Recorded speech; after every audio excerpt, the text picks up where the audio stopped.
한국의 어느 작은 마을 사람들에게조차 입에 올리기를 꺼려하는 깊은 산속에는 오래된 저택이 하나 있었습니다. 사람들은 그 집을 희망 없는 집이라 불렀습니다.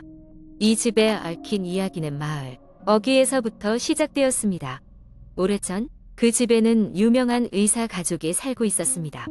가족은 부유했고 마을 사람들에게 큰 존경을 받았습니다. 그런데 어느 날 그 가족이 흔적도 없이 사라졌다는 소문이 퍼지기 시작했습니다. 경찰이 집안을 조사했지만 아무 단서도 찾지 못했습니다. 가족의 행방은 미궁에 빠졌고 그 집은 점차 사람들이 기억 속에서 사라져갔습니다. 몇십 년 후 그때의 사건을 잊은 듯이 젊은 부부가 도시에 지친 몸과 마음을 치유하기 위해 마을로 이사를 왔습니다. 이 부부는 그 소문난 저택에 들어가기로 결심했습니다. 처음에는 이상한 일이 일어나지 않았습니다. 하지만 시간이 지남에 따라 부부는 설명하기 힘든 일들을 겪기 시작했습니다. 한밤중에 집안에서 발소리가 들렸습니다. 처음에는 남편이 장난으로 아내를 놀래키기 위한 것이라 생각했던 아내는 이내 그 소리가 남편 옆에서 잠들어 있는 순간에도 들려온다는 것을 깨닫고 말았습니다. 그들은 서로의 잘못이 아님을 확신하고 나서야 그 소리가 집 깊숙한 곳에서부터 오는 것임을 알게 되었습니다. 게다가 집안의 물건들이 자꾸 위치가 바뀌어 있거나 없어진 후 며칠 뒤 다시 나타나곤 했습니다. 벽에 걸린 오래된 시계는 정지해 있는데도 시간이 흐르는 듯 째깍거리는 소리를 냈습니다. 두려움에 빠진 부부는 마을 어르신을 찾아가 그 집에 얽힌 이야기를 듣기 시작했습니다. 어르신은 난감한 표정으로 서늘한 목소리로 이야기했습니다. 그 집에는 아직 떠나지 못한 영혼들이 있어 그들을 방해하지 않는 것이 좋을 것이네. 그러나 부부는 포기하지 않고 집을 떠날 계획을 세우기 시작했습니다. 하지만 그럴수록 이상한 일들은 점점 더 강도가 세졌습니다. 밤마다 이상한 속삭임이 들리고 이따금씩 그림자가 집안에서 어른거리는 것이 보였습니다. 그러던 어느 날 아내가 갑작스런 사고를 당했습니다. 계단에서 아무 이유 없이 미끄러진 것이었습니다. 그날 이후로 남편은 결심했습니다. 이 집은 부부에게 너무 위험하다고 판단하고 당장 이사를 가기로 결심했습니다. 그러나 마지막 밤 부부가 떠날 준비를 끝마쳤을 때 집에 불이 꺼졌다 켜지더니 문이 스스로 열리고 닫혔습니다. 마치 그들이 떠나는 것을 막으려는 듯 했습니다. 그때 갑자기 벽에 걸린 액자가 떨어지면서 그 안에서 한 장의 낡은 사진이 발견되었습니다. 사진 속에는 행방불명되었던 의사 가족이 웃고 있었으며 그 뒤로 희미하게 보이는 그림자가 마치 그들의 등을 감싸 안고 있는 듯한 모습이었습니다.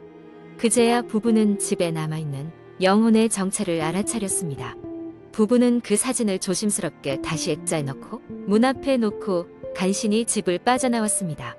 그리고 그날 밤 그 집에서는 멀리서도 들릴 만큼 큰 울부짖음 소리가 들렸다고 합니다. 이후로 그 집은 다시는 아무도 살지 않았다고 전해집니다. 마을 사람들 사이에서는 여전히 그 집에 대한 이야기가 가끔씩 오르내리지만 아무도 감히 그 주변에는 가까이 가지 않는다고 합니다. 그 집은 여전히 그리 조용히 그러나 불안한 징후로 남아 있습니다. 그것은 마치 아직도 누군가가 그곳에서 기다리고 있다는 암시처럼. 두 번째 이야기, 인터넷을 돌아다니다 보면 심심치 않게 볼 수 있는 것이 바로 공포 이야기들입니다. 그 중에서도 이름 모를 괴담 작성자의 의도인지 아니면 우연인지 모르겠지만 많은 이들을 등골이 오싹하게 만들었던 공포 썰 하나를 소개하고자 합니다. 서울의 한 아파트 단지, 특히 오래된 고층 아파트는 도시 전경을 바라보는 특별한 매력을 가져가는 이들이 거주하고 있었습니다. 여기에는 젊은 커플부터 어린아이를 키우는 가족, 그리고 나이가 지긋한 노부부까지 다양한 사람들이 모여 살고 있었죠. 하지만 이 아파트에는 낯선 소문이 돌고 있었습니다. 바로 밤마다 엘리베이터 안에서 들린다는 아이의 울음소리에 관한 것이었습니다. 처음 그 소리를 들었다고 주장한 사람은 15층에 사는 한 여성 주민이었습니다. 그녀는 퇴근이 조금 늦어져 밤 11시가 다 되어 아파트에 돌아오게 되었고 평소처럼 엘리베이터를 타고 집으로 올라가고 있었습니다. 그런데 10층쯤 올라갔을 무렵 엘리베이터 스피커에서부터 희미하게 아이가 흐느끼는 소리가 들리기 시작했습니다. 처음엔 자신의 착각이라 생각했지만 소리는 갈수록 명확해졌고 분명히 어린아이의 목소리였습니다. 그녀는 급히 열린 버튼을 눌러 엘리베이터에서 내려 계단을 이용해 집으로 달려갔습니다. 이 사건 이후 아파트 주민들 사이에는 그 소리에 대한 이야기들이 빠르게 퍼져나갔습니다. 처음에는 우연이라고 생각했던 많은 사람들이 점차 비슷한 경험을 하게 되었고, 이는 점점 아파트 내에서 해결해야 할 문제로 대두되었습니다. 몇몇 주민들은 용기 내어관리사무소에 불만을 제기하기도 했습니다. 하지만 CCTV를 확인한 결과 이상한 점은 발견되지 않았으며 오작동 같은 기계적 문제 또한 없었습니다. 이쯤 되자 주민들은 아이의 울음소리가 단순한 기계적 문제나 착각이 아니라 뭔가 더 미스터리한 원인이 있을 거라 믿게 되었습니다. 그리고 얼마 지나지 않아 아파트 단지 내에서 오랜 시간 거주하던 한 노인이 그 비밀을 풀기 위한 단서를 제공했습니다. 그는 아파트가 막 지어지고 사람들로 붐비기 시작할 때쯤 있었던 비극적 이야기를 꺼냈습니다. 그 노인의 이야기로는 30년 전 이 아파트가 막 새롭게 사람들을 받아들이기 시작하던 무렵 어린아이를 키우던 젊은 부부가 있었습니다. 하지만 그들은 어느 날 갑자기 자취를 감추었고 그 이후로는 이웃 누구도 그 가족을 본 적이 없었습니다.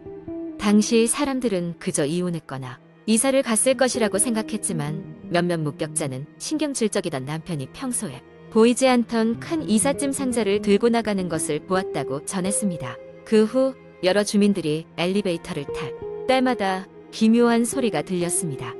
이 이야기를 들은 현대의 주민들은 과거와 현재가 교차된 듯한 현상에 여러 가설을 세웠습니다. 어떤 이들은 그 아이의 영혼이 오랜 세월이 지나도 떠나지 못하고 아파트를 맴돌고 있다고 믿었으며, 또 어떤 사람들은 이야기 속 부부 중 한 명이 아직 이 주변에서 살고 있을 것이라 추측하기도 했습니다. 하지만 이 미스터리는 여전히 풀리지 않은 채로 남아 있습니다. 아파트 주민들은 각자의 방식으로 그 소리와 공존하며 지내고 있습니다. 계속된 조사를 통해 더 이상 울음소리가 들리지 않길 바랐지만 이 괴담은 여전히 아파트에 사는 사람들에게 두려움과 호기심을 동시에 불러일으키고 있습니다. 때로는 우리가 알지 못하는 것들이 가장 큰 공포를 주는 법이니까요. 세 번째 이야기. 나는 대학생 때 기숙사에서 살고 있었다. 그 기숙사는 오래된 건물로 학생들 사이에서는 귀신이 출몰한다는 소문이 끊이지 않았다. 하지만 나는 그런 이야기를 믿지 않았고 비슷한 이야기를 하는 친구들에게 웃으며 넘기곤 했다. 기숙사는 1층부터 5층까지 있었는데 나는 3층에 살고 있었다. 그날도 평소처럼 늦게까지 도서관에서 공부를 하고 기숙사로 돌아왔다. 복도는 조용했고 사람들은 모두 자는 것 같았다. 내 방에 들어와서 문을 잠그고 침대에 누웠다. 대충 씻고 이불 속으로 들어가 눈을 감고 잠을 청하려고 하는데 갑자기 방문 쪽에서 이상한 소리가 들렸다. 마치 누군가 문을 긁는 듯한 소리였다. 난 누워서 바람 때문이겠지라고 생각하며 무시하려고 했지만 소리는 점점 더 커졌다. 결국 나는 일어나서 방문을 확인하기로 했다. 방에는 문 옆에 작은 불빛이 있어서 그걸 켜고 문 쪽으로 갔다. 그리고 문을 열어보니 아무도 없었다. 그 순간 소름이 돋았지만 다시 문을 닫고 이불 속으로 들어갔다. 그러나 그때 또다시 소리가 들리기 시작했다. 이번에는 아까보다 더 가까운 소리였다. 소리가 방 안에서 나는 듯한 느낌이 들었다.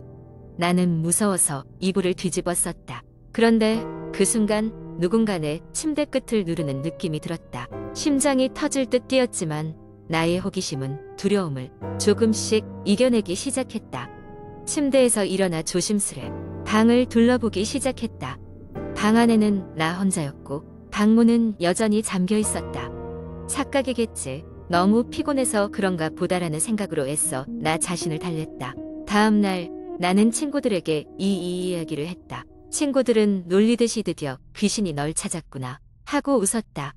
그날 이후 이상한 일들은 더 자주 벌어지기 시작했다.